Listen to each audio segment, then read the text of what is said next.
A tireless worker, he often forgot to eat. By his late 20s, he became the Lucasian Professor of Mathematics, a role later held by Stephen Hawking. But Newton was indifferent to teaching. On at least one occasion, when no one showed up to class, he lectured to an empty room. His passion was research. In 1687, Newton published his masterpiece, Mathematical Principles of Natural Philosophy, better known as Principia. One of the most important scientific books ever written, it laid out his law of universal gravitation and 3 laws of motion. An object at rest stays at rest, and an object in motion stays in motion unless acted upon by a force. The force acting on an object equals its mass times its acceleration. For every action, there is an equal and opposite reaction. These laws not only explained everyday motion but revolutionized our understanding of the cosmos. Though hailed as one of the greatest scientists in history, Newton actually wrote more about theology than science. He believed the Bible held a secret code to the universe and predicted that the apocalypse would occur in the year 2060. He added, "It may end later, but I see no reason for its ending sooner."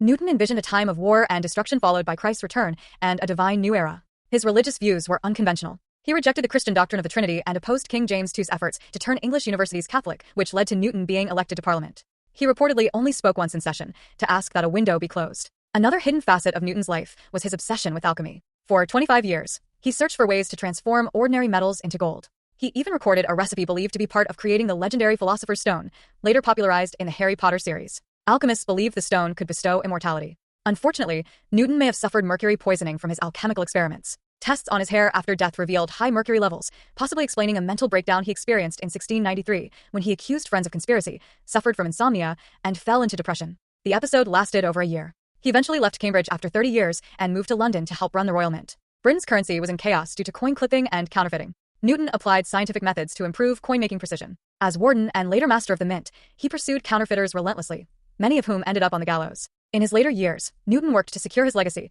sometimes by erasing rivals from history. One feud involved Robert Hooke, a brilliant scientist who claimed to have inspired Newton's theory of gravity. After their dispute, Newton allegedly had the only known portrait of Hooke destroyed. No confirmed image of Hooke survives. Despite his reclusive nature, Newton longed to be remembered. In 1705, Queen and knighted him, Sir Isaac Newton. He never married and had no known romantic relationships. A man of both science and deep, personal faith, Newton died in his sleep on March 20th, 1727. He was buried with great honor at Westminster Abbey. His grave bears a Latin inscription, "Here lies that which was mortal of Isaac Newton." His ideas, however, remain immortal, shaping science, engineering, and philosophy to this day. The poet Alexander Pope perhaps said it best. "Nature and nature's laws lay hid in night. God said, 'Let Newton be,' and all was light."